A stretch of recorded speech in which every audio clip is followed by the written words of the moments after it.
full of fears. Huh? There is a team on a mission. They are the Fear Busters. Who you gonna call? Fear Busters. Hey guys, I want to talk to you a minute about why we're doing this series. You know, everything in our world has been changing and sideways and upside down and weird and wonky ever since spring break of last school year. And now we've all just started school, some of us at home, some of us are going back in the building with masks on and 6 feet apart and all these rules. And everywhere we go has new rules and people telling you what you can and can't do, and your parents are always telling you to wash your hands and be careful of your germs, and it can just bring a lot of fear and anxiety to our hearts and our minds and our bodies. And that is totally normal. It's totally normal. I'm an adult and I have fears, and I bet that you guys have some fears too. So we're going to talk about different ways that we can bust our fears through different things that Jesus says in the Bible. So during this series, if you guys have anything that you want to talk about, any fears that you want to talk about, I want to invite you to get a hold of me. Ask your parents. They know my contact information. If they don't, they can call the church. I would love to talk to you, to text you or FaceTime you or whatever is allowed, and we can talk about your fears, because that's what's important. Everybody gets scared, and that's okay. But we have to talk to people about it, and we should talk to God about it too. So, I hope that this next couple of weeks is super helpful for you guys. Just know that we love you, we miss you, all of your teachers miss you, and we're gonna have some fun busting our fears. Are you ready for this? Uh-huh.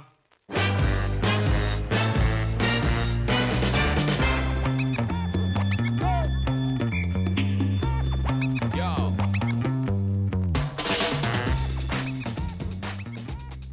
Hey guys! Today we are going to play a game. We are going to say 3 things, 2 will be true and 1 will not be true. Let's see if we can figure out what to believe. Okay, I'm going first. 1, snails can take 3-year-long naps. 2, some glass balls can bounce higher than rubber balls. 3, your fingernails grow faster when you're hot. I'm gonna have to say definitely glass balls can't bounce higher than rubber ones. Nope. The one that's not true is your fingernails grow faster when you're hot. All the other ones were true. Can you believe it? I can't. Okay, my turn. 1, some perfumes have whale poop in them. Kangaroos can walk backwards. 3, your feet make a pint of sweat per day. I'm gonna say there's no way my feet sweat that much. That's just gross. Wrong. The one that's not true is the one about the kangaroos. They can't walk backwards at all. Oh my, that is so crazy. Okay, now, in that game, we heard some things that we should believe and some that we should not. But everything we read in the Bible about God is true. We can believe that God is who He says He is and trust that He keeps His promises. Anytime we are afraid, we can bust our fear with belief. Another way we can tell God we believe is by worshiping.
nothing better than you, Lord. There's nothing, nothing is better than you.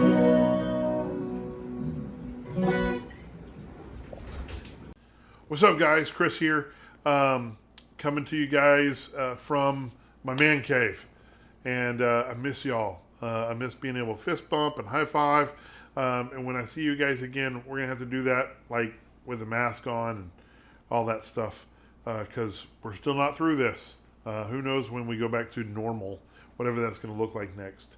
So today we're talking about, well, we've been in a series talking about busting fear and how we do that. And today we're going to talk about busting fear and faith. And, oh my goodness, first of all, what's faith? And, I mean, I've heard about it before. We talk about it in church a lot, but what does that mean? So I looked it up for you guys, and it's to believe that someone or something deserves to be trusted. Okay, so what does trust mean? That means that you can believe what they have to say. You can believe that it's going to do what it says it's going to do. What does that look like? What does faith look like? Faith is getting in the car with mom and dad to go to the ice cream store and having faith that you're not going to get in a wreck on your way there because they're driving safely. And for mom and dad, that's having faith that the other cars on the road are doing what they're supposed to be doing. Sometimes it's easy to have faith. Sometimes it's not easy to have faith. It all just kind of depends on what your circumstances is. But it's believing that something or somebody deserves to be trusted. Hebrews 11:1 says, "Now faith is the assurance of things hoped for and the conviction of things not seen." Okay, so I'm going to go back to something that Mark was talking about just a little bit last week, and that is things that you might have fear of. And he listed off a couple of them. One was a roller coaster, right? And that you can just completely avoid a roller coaster if you want to. But what does it mean to believe that the roller coaster is going to do what it's going to do? Well, they go through the security checks and they go through all that stuff. And when you decide that you're finally going to get on the roller coaster, you have faith that it's going to do and operate as it's designed to operate, right? The wheels are going to stay on the track. Even if it goes upside down, the wheels are going to stay on the track. And that bar that they keep you in place, or the harness that they pull over your chest, is going to keep you on that roller coaster. This is the first time you've ever done it. Well, that means that you have to have faith that it's doing what it's supposed to be doing. That's doing what everybody says that it should do. And it's going to, while it's going to toss you and turn you and throw you upside down and do all that stuff, it's going to keep you safe. He talked about skydiving. He said, just don't do it. And he didn't, mean you can't do it. But if you're scared, you don't have to do it. Sure. About 25 years ago, I was terrified. But I did it. I went through a whole class that took hours. And they talked about how, if you're going to skydive, when you jump out, you got to do these things. And you got to put your hands up here, and you got to stick your chest out real tight. And, we practiced pulling the ripcord. And there's a little handle right here that you just pull. And when you pull it, your parachute opens up. I've never done this before, but I got in a plane and I flew up to 13,000 feet, right? A mile is 5,280 feet. So I was over 2 miles up in the air, and I got in the doorway, an open door of a plane, over 2 miles up, and they said, jump, and I jumped. Now, when you do this for the first time, most of the time you're clipped into somebody, right? And your faith is in that harness and the person that's doing that. Well, when I did it, I wasn't clipped into anybody. I had two guys that were jumping out on either side of me, and they had a hold of my sleeve on both sides and my pants. And when I jumped so hard that I lost both of them. And so there I am falling 2 miles up in the air without any trained professional attached to me. I was a little freaked out. But I had faith that the training that I had taken was going to kick in. And so I played it over in my head, and I'm freaking out a little bit, but I calmed myself down and I said that training is going to take over. The training, what did they say to do? What did they say to do? They said to stabilize. And so I stabilized and I got steady. And they have a big, huge watch on your arm, right? It's really big. And it tells you how high you are. And that thing's just spinning as I'm falling towards the earth. And eventually those guys that I jumped out with, they circled around. They've done this hundreds of times.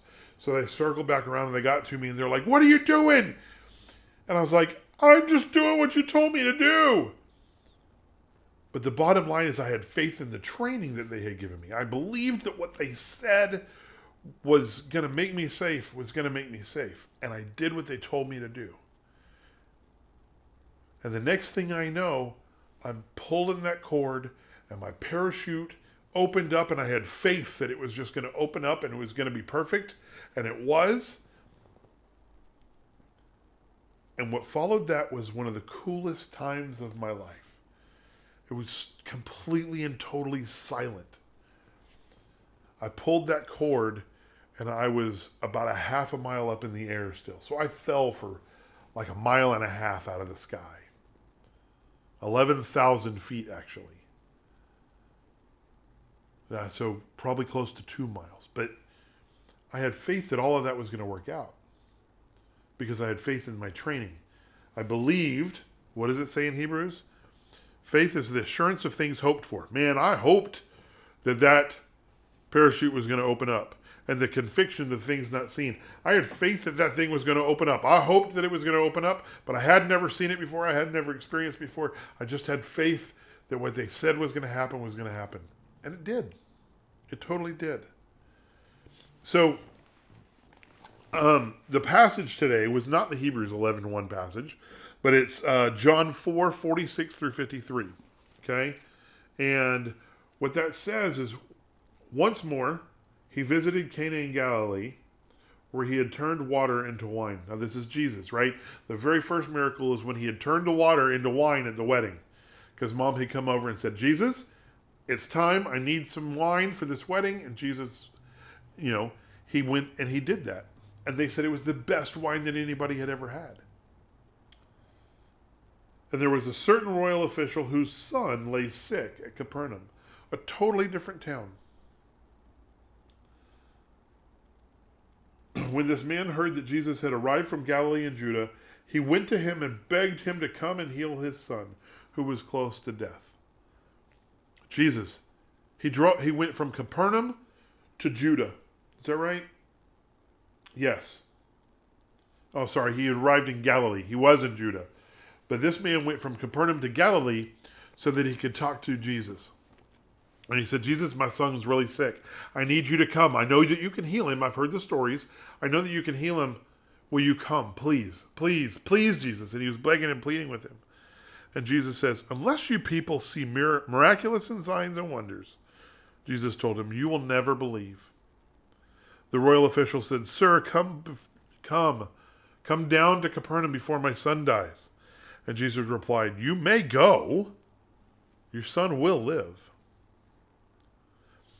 The man took Jesus at his word and departed. He had faith that what Jesus said he was going to be was going to be. Jesus said, "You can go and your son's going to be okay." While he was still on his way, he hadn't even made it back to Capernaum yet, and his servants came running to meet him with the news that his boy was living. When he inquired as to the time when his son got better, they said to him, "The fever left him yesterday at the 7th hour."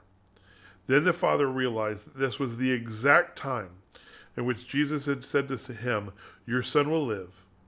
So he and all his household believed. So the man recognized, first of all, he had faith that when Jesus said something, it's going to be true. And when Jesus said, "You can go, your son's going to live," the man said, "Okay, if you say so, then that's what it's going to be." And he left. And he was hurrying home. And he found out that the moment that Jesus said that is when his son got better. It was a miraculous healing. And only one explanation for it, and that is that Jesus said, your son's going to be fine, and he got the healing. So the question is, what do you have faith in Jesus for? What has Jesus told you? Maybe through the Bible, maybe through a dream, maybe through your parents or a friend, maybe through me or Mr. Mark or Miss Natalie or Pastor Keith. You know, it could be through any of us, or it could be directly just like through a dream. But what has Jesus told you? Well, he says that you can trust him. And you may never have done that before. This man had never done that before. He had never done that before, but the man believed in God. And so I'm praying that you are able to cast all of your faith on him and believe that all of this stuff that's going on, all this crazy world is going to be okay. And it's going to turn out for the best. And you don't have to be scared. You don't have to be fearful, because God is the creator of the universe. And he's got you right in his hands. He loves you, and so do I. Have an awesome week, guys. I believe I can fly. I believe I can touch the sky. Babe, I think... while I really like your song, remember that today we're making sure to believe in things that are true. Like that God is always there for us, and he sent his son Jesus to save us from all of our sins, and that when we believe in him, we get to live with him forever. Well, I definitely believe that. Good. But I really wish I could fly too. And I get it. I mean, for really good reasons. But I think I might be afraid of being up that high in the sky. Well, then you could just remember our memory verse. Oh. I prayed to the Lord, and he answered me. He freed me from all my fears. Psalm 34:4. Okay, so when bad things happen and I'm really afraid, what can I believe about God? You can believe that God knows what you're going through, that he loves you, and that he's always with you. Okay, and what about when I see someone picking on my friend and I really want to stick up for them, but I'm also really scared too? Well, you can pray and ask God to help you to do the right thing, even when it's hard, and then believe that he is with you. Okay, so all we have to do is ask God for help and then believe he'll do what he says he will in the Bible? That makes busting my fears so much easier. Yep, God loves us so much that he helps us to feel safe. We had lots of fun with you guys today. See you next week. Thanks for joining us. See you next time.